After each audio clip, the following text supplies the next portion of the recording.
So ang una natin binili ay ang front axle cap. Kulay gold pa rin dahil gold black yung motif natin. Tapos yung isa ay ang handlebar grips guard. Kulay gold pa rin para babagay pa rin sa motor natin. So mamaya after nito makikita natin yung price sa dulo ng ating vlog. So ngayon ikakabit na natin to, pero mamaya muna pakita muna natin ang bago ito ikabit. So dito yung handle grips guard, dito sa kabila pa. So dalawa yung pinili natin, pares na yun. Okay, tapos dito naman, dito natin ilalagay yung front axle cap. So instead na bumili pa tayo ng bago, yung cap na lang yung bibilin natin din. Ito naman meron sila dito pero hindi na tayo nakabili kasi maliit lang. Dapat malaki kasi dito kasi meron pa tayong nakalagay na na tawag dito basa kasi kailangan makapal yan, diba? So sisimulan na natin yung pagkabit. Si kuya na yung magkakabit, hindi na ako kasi hindi ako marunong dito. Yung unang ikakabit niya ay yung front axle cap. Ayan.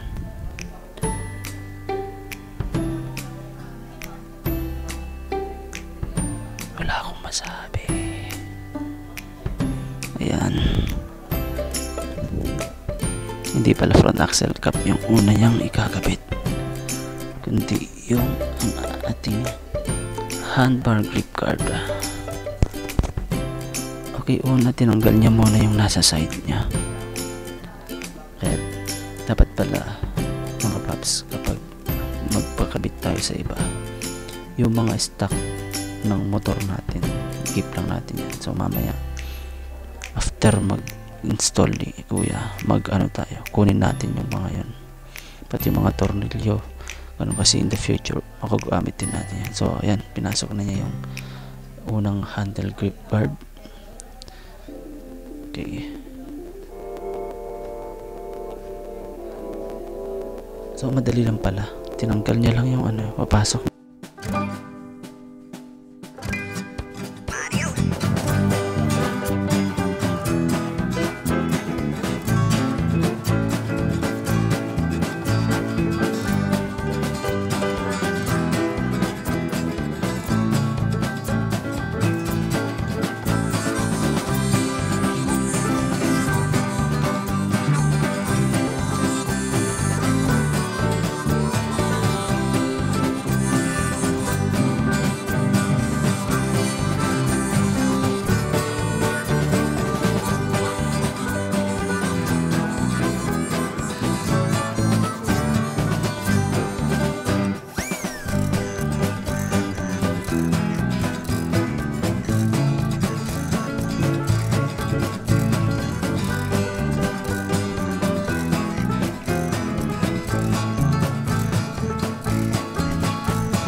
Mismo.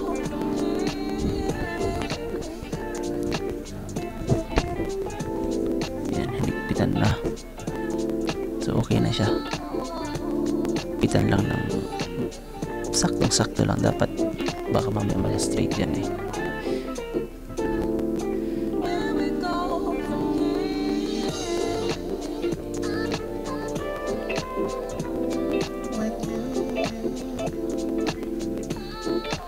Next yung sa kabila naman.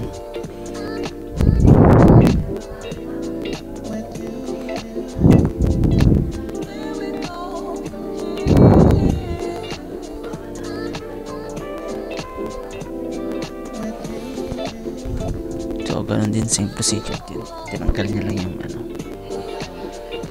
yung cap dun sa gilid niya, pinasok na ulit, nilagyan lang ulit ng saktong higpit lang, then tapos na. next na natin mamaya is yung front axle cap.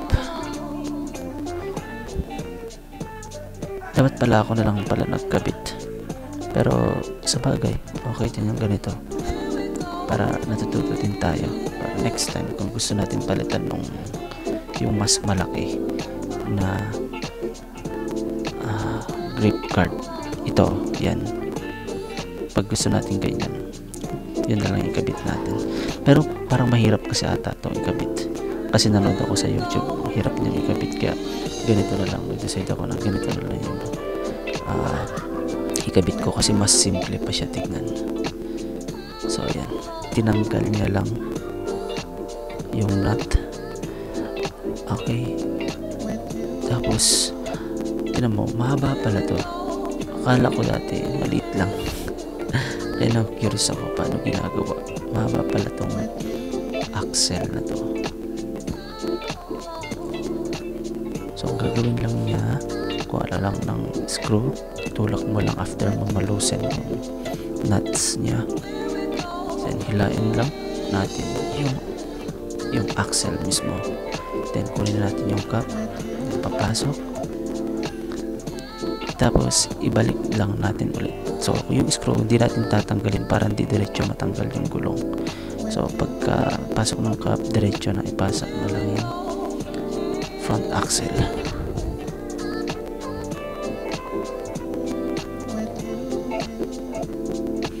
So higpitan na lang natin para diretso na siya sa kabila. Yan. So ilagay natin yung isang front axle, tapos kasama na yung nut. Balik lang natin ang maayos, saktong higpit, tamang higpit, hindi sobrang higpit.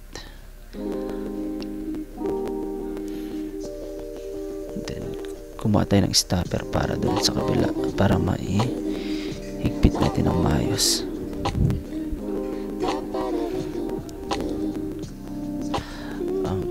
Para sa akin mas okay itong axle cap kaysa sa yung nabibili mismo sa online na bibili ka pa ng bago at doon may nakita ako, kaya okay lang to.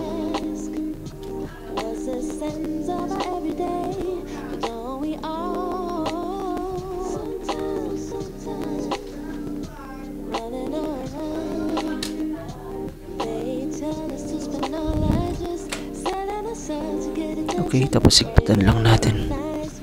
Ganun lang pala siya kadali. So kung may tools talaga tayo, mabilis lang yung installation nito. Ayan, so hinigpitan niya lang, ganun lang.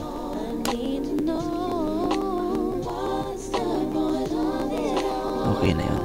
So dahil di tayo na kontento kasi nag-Shopee ako kanina, naghanap ako ng crankcase sa Shopee, 600 saka 680 yung nakita ko, tapos meron pala sila dito. Buti na lang hindi ko in-add to cart kaagad. Dito 7 secret mo na yung price, sabihin natin mamaya. So dito naman sinukat ko siya kanina kasi ang nakalagay NMAX, pero pares kasi sila ng itsura nung nasa Shopee, kaya kinuha ko na kaagad. Sabi ko baka kasya din, so kasya naman. Tinignan, pina-verify ko din kay kuya, kasya naman daw.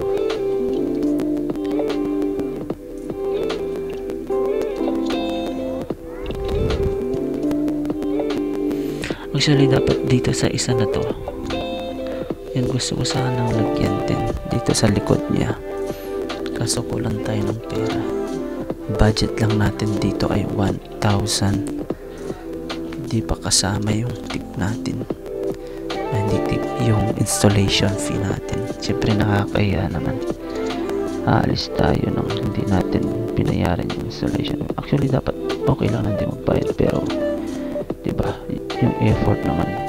So yun nga, nilagyan niya lang yung dalawang tornilyo niya. Meron yung parang hole, parang cylindrical na metal, tapos lalagyan mo lang yung tornilyo doon para kulay black yun. So para magmukhang natural pa rin siya, pumagay pa rin siya dito sa Aerox natin, para malinis siya tingnan. So ayun, ganyan lang siya kadali i-install.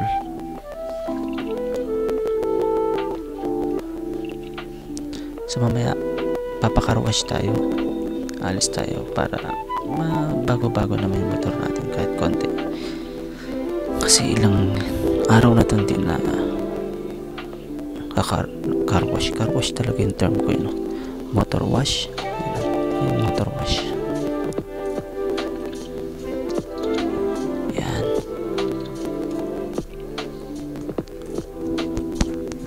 So okay na. So pupunta muna tayo magpa-car wash para makita natin talaga yung result ng pagkakabit natin, para ma-appreciate naman natin. So ito yung itsura niya ngayon. So ito na yung naikabit na hand grip guard, at saka yun nakikita natin sa baba yung front axle cap, tapos yung isa natin na crankcase. So dalawa dapat yan, kaso wala silang stock para dun sa kabila. So we'll wait bago hintayin natin to matapos, at hintayin natin tirahin nila yung motor ko kasi meron pa silang nilililisan.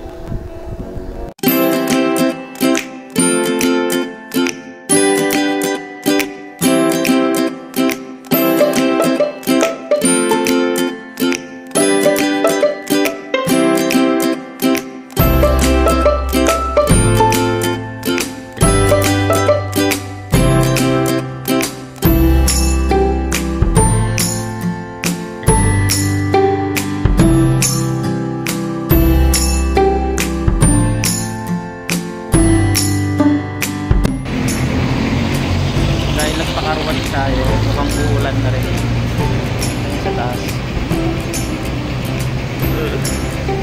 Kung nagpapakarwash talaga ako, uulan. Carwash, alam mo 4 wheels eh. Ano pala, motor wash. A few moments later.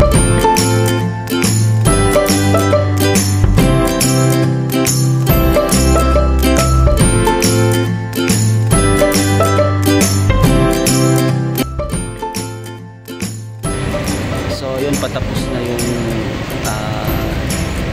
ano natin, pag car wash, pag motor wash natin. Feeling car wash na unay. Tapos na siya, at mamaya videohan natin yung mga kinabit nating mga accessories. Pakita natin kung nagpaganda ba sa Aerox o mas lalo nagpapangit. Sige, see you later guys. A few moments later. So habang hindi pa tapos, summary lang natin yung binili natin. Yung una, yung binili natin na hand guard, tapos na worth 150 pesos. Tapos yung tawag dun sa cover ng ternolyuhan dun sa gulong sa harapan, nakikita sa taas yan, 120 pesos. Tapos nung nakita ko yung crankcase, meron pala sila, so 720 pesos yun. Hindi ko sana bibilin kasi masyadong mahal, kasi mas mura sa Shopee, pero dahil nandun na tayo, binili na rin natin. Baka mamaya ituloy natin yung pagbili sa tire hugger, kachat na natin yung seller, libreng kabit na rin. So sana matuloy, o baka bukas na lang yung pagbili natin. So see you ulit mamaya. Bye.